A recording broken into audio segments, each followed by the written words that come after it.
सबके लिए काम बांटा, लेकिन अपने लिए कौन सा काम रखा भगवान कृष्ण ने? अपने लिए सबसे छोटा काम रखा। कौन सा काम रखा? पत्तल उठाने का। आप यहां पर भी जो बैठे हुए हो, वो यज्ञ कार्य करने में यज्ञ है। ये भागवत सप्ताह ज्ञान यज्ञ है, ये यज्ञ कार्य है। और आप जहां कहीं भी यज्ञ कार्य में जाओ, ज्यादा से ज्यादा सेवा करने का प्रयास करना। मैंने पहले दिन आपसे नहीं कहा, नहीं तो आप कहोगे महाराज हमसे पत्तल उठवाने के लिए बुलाए हो गए यहां। क्यों भान किशोर जी? पहले दिन कहता तो आप सब लोग क्या कहते कि भान किशोर जी ने मैं यहाँ पत्तल उठवाने के लिए बुलाया। आज मैं अंतिम दिन बता रहा हूं, या तो अब आप आज विदाई का दिन है, लेकिन जहां कहीं भी आप यज्ञ कार्य में जाओगे, वहां पर आपको जितना हो सके अपने शरीर से आपको सेवा कार्य करना चाहिए।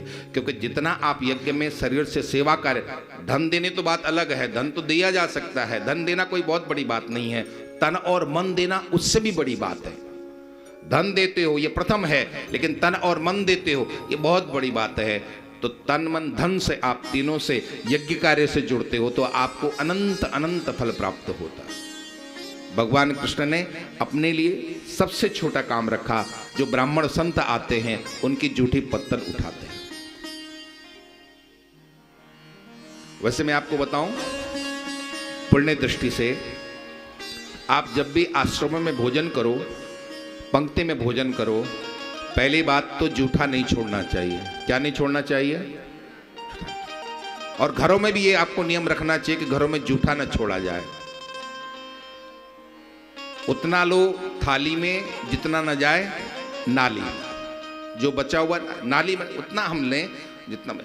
क्योंकि आप भले उस अन्न को आप खरीद सकते हो, खरीदने के लिए आपके पास पैसा है, लेकिन उस अन्न को पकाने में, बनाने में कितना समय लगा है, कितनी मेहनत लगी है, वो उसकी आपकी सामर्थ्य। आप अन्न को पैदा कर सकते हो क्या? नहीं, आप खरीद सकते हो, आपकी खरीद शक्ति आपके पास है, लेकिन अन्न को पैदा नहीं कर सकते हो। बोया जाता है, फिर उसका देखभाल होता है, किसान कितना, फिर उसके बाद बहुत दिनों के बाद हमें वो अन्न प्राप्त होता है, और उस अन्न को आप ऐसे फेंक देते हो। तो विशेष करके जब आश्रमों में, मंदिरों में, आप गुरुद्वारों में जाओ, जहाँ भोजन करो, उतना ही लो जितना जो है वो बर्बाद न जाए। और अपने बर्तन हो सके तो स्वयं धोने का प्रयास करना चाहिए। क्या करना चाहिए? पुण्य की दृष्टि से, पुण्य की दृष्टि से अपने बर्तन जहाँ तक हो सके स्वयं धोने का प्रयास करना चाहिए। श्री वृंदावन विहारी लाल की जय। अंतिम दिन बोल रहा हूं मैं, इसलिए पहले दिन नहीं बोला मैंने आपसे, है ना। आज जाने की बारी है। पहले दिन बोलता मैं तो सब लोग जो है ये हैं, नहीं पहले दिन बोलता तो फिर आप लोग भान किशोर जैसे कहते हो कि लो कोई व्यवस्था नहीं रखे। श्री वृंदावन बिहारी लाल की जय। आश्रमों में तो लिखा ही होता है ये सब चीजें। आश्रम में तो वही आपको बातें बताई जाती हैं जो आपके लिए अच्छे के लिए हो। ठीक।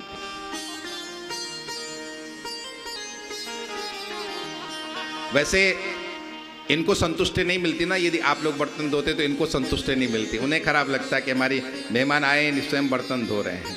तो इनका भी कुछ दायित्व था, आप लोगों की सेवा करना, आप लोगों का ध्यान रखना इनका दायित्व था। श्री वृंदावन बिहारी लाल की जय।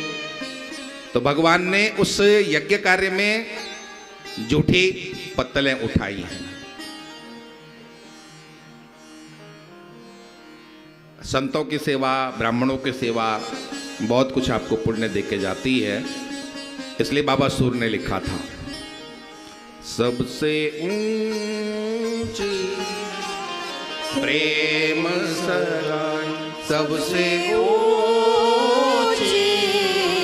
प्रेम सगाई, सबसे ऊंची प्रेम सगाई, सबसे ऊंची प्रेम सगाई। राजसूयज्ञ युधिष्ठिर कीने, राजसूयज्ञ युधिष्ठिर कीने, तामे जूठन उठाई,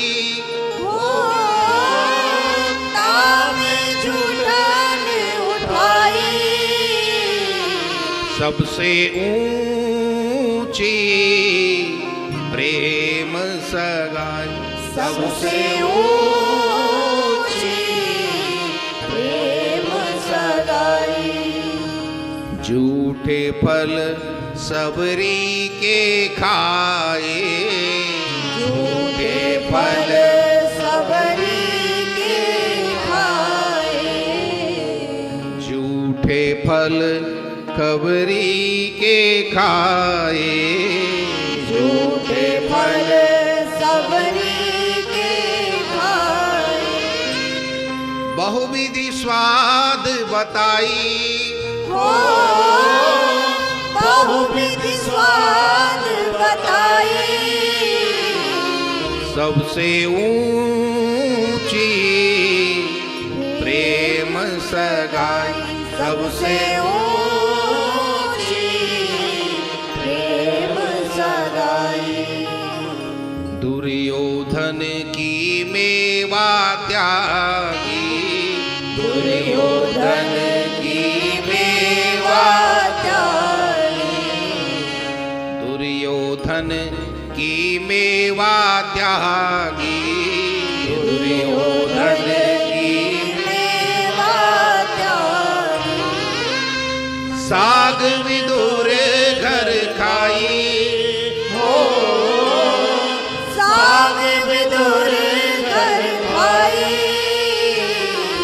सबसे ऊंची प्रेम सगाई, सबसे ऊंची प्रेम सगाई। ऐसी प्रीत बड़ी वृंदावन, ऐसी प्रीत बड़ी वृंदावन। गोपियन नाच नचाई, हो गोपियन नाच नचाई। सबसे ऊंची प्रेम सगाई, सबसे ऊंची प्रेम सगाई। सबसे ऊंची प्रेम सगाई।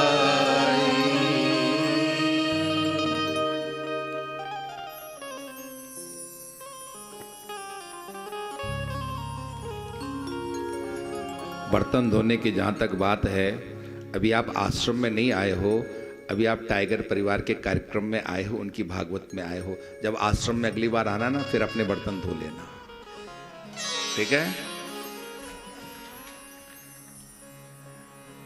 अभी आप आश्रम में नहीं आए हो, अभी तो इनके कार्यक्रम में आए हो। तो अभी जो जैसी इन्होंने व्यवस्था बनाई है, उस व्यवस्था के हिसाब में ही आप रहें, ठीक है? और जब अगली बार आप आश्रम में आओ ना, तो फिर तो मैं कहता हूँ कि अपने बर्तन, अपनी थाली भी धोना और आश्रम के बर्तन भी धो जाना, मुझे क्या है। ठीक, सेवा आप देखना ना। वैसे हम लोग सेवा कार्यों से अपने को बहुत बचाते हैं, और आप गुरुद्वारों में जाके देखो कितनी सेवा होती है। वहाँ तो आपकी थाली भी छीन करके धोने के लिए तैयार रहते हैं। वहाँ तो बड़े बड़े लोग, बड़े बड़े पद वाले लोग, पोस्ट वाले लोग भी आपको जूतों पे पॉलिश करते हुए मिल जाएंगे। कैसा गुरुओं ने वहाँ पर आपको बनाया है, कैसे उन गुरुओं ने अपने उन संप्रदाय वालों को बनाया, सिख संप्रदाय को बनाया है, ऐसी शिक्षा दी है कि तुम सेवा करो। इस शरीर का काम ही क्या, सेवा किसका, ये शरीर किस काम आना है? पशुओं का वो शरीर तो कुछ काम भी आ जाता, मरने के बाद भी, जिंदा है तब भी, मरने के बाद भी। और हमारे ये काम, शरीर किसी काम आता है? तो कम से कम इतना काम तो आ जाए, इस शरीर से जितनी सेवा हो सके उतनी ज्यादा हमें सेवा करनी चाहिए।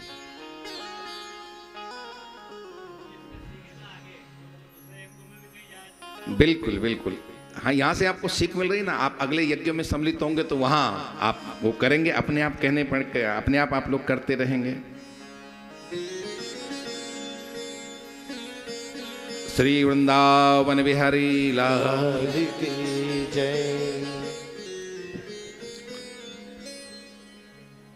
नारायण नारायण श्रीमन नारायण नारायण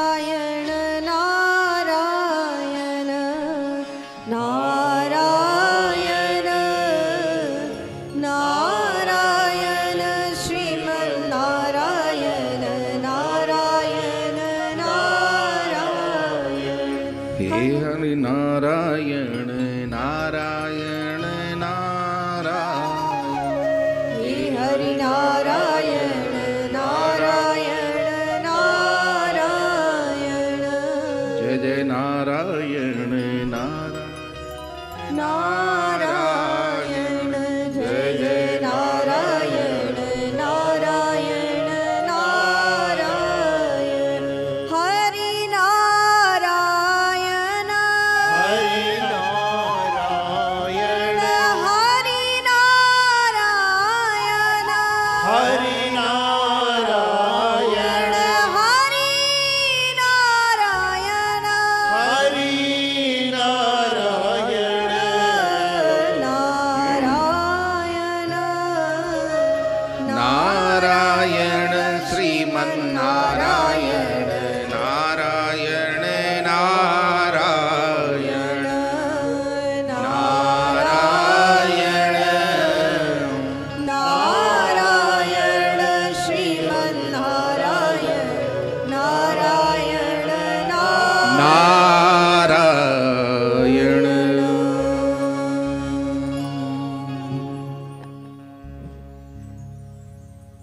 पांडवों का राजसूय यज्ञ पूरा हुआ। एक पास में ही भव्य महल बना था। भीम ने कहा, दुर्योधन थोड़ा इस महल को भी देख लो। आप लोग जब अपना कोई भव्य मकान बनाते हो, कोठी बनाते हो, तो अपने रिश्तेदारों को दिखाते हो ना, परिचितों को बुलाते हो, देखें। तो पांडवों ने कहा कि भैया आप भी देख लो थोड़ा आकर के। मैं दानव की बनाई वो सभा थी और वहाँ पर ऐसा कुछ विधान था कि जहाँ पर पानी होता था वहाँ पर ये लगता था कि जमीन है, और जहाँ पर जमीन थी वहाँ पर पानी का गड्ढा होता था। तो दुर्योधन इस बात को समझ नहीं पाया। उसने जहाँ जमीन थी वहाँ पानी था, और जहाँ पानी था वहाँ जमीन थी। जहाँ पानी था तो वहाँ अपनी धोती उठा के चलने लगा, और जहाँ आगे बढ़ा तो जमीन समझ करके गया तो पानी के गड्ढे में गिर पड़ा। और भीम इत्यादि ने वहाँ पर उसकी खिल्ली उड़ाई, हंसी उड़ाई। और यहाँ तक ऐसा कहा जाता, भागवत में तो नहीं लिखा है, लेकिन ऐसा कहा जाता है, द्रौपदी ने ऊपर अट्टालिका में बैठ करके एक व्यंग बाण कहा, अंधे का पुत्र अंधा ही होता है। और इस एक बात ने महाभारत के बीज का रोपण कर दिया, महाभारत युद्ध के बीजारोपण कर दिया।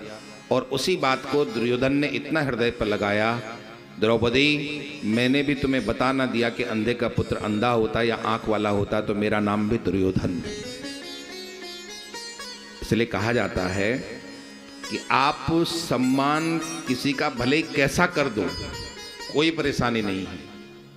आप सम्मान भले किसी का कैसा कर दो, कोई समस्या की बात नहीं है, लेकिन अपमान बहुत सोच समझ करके करना। सम्मान करने में बहुत दिमाग लगाने की जरूरत नहीं है, लेकिन अपमान करने में बहुत समझ करके किसी का अपमान करना, क्योंकि अपमान वो ऋण है जो प्रत्येक व्यक्ति समय आने पर ब्याज के सहित चुकाता है। अपमान जिस तरह से ऋण चुकाना होता है ना, अपमान भी वो ऋण है जो प्रत्येक व्यक्ति समय आने पर ब्याज के सहित फिर चुकाता है। अपने शब्दों को बहुत संभाल करके हम रखें। कल भी हमने इसकी चर्चा की थी और आज भी मैं कहता हूं, बहुत संभाल करके इन शब्दों का प्रयोग करना चाहिए। नदी मर्यादा तोड़ देती है तो फिर विनाश लाती है। बाढ़ आती है ना, तो बाढ़ क्या करती है? विनाश करती है। नदी मर्यादा तोड़ दे तो विनाश लाती है, और वाणी मर्यादा तोड़ दे तो सर्वनाश लाती है।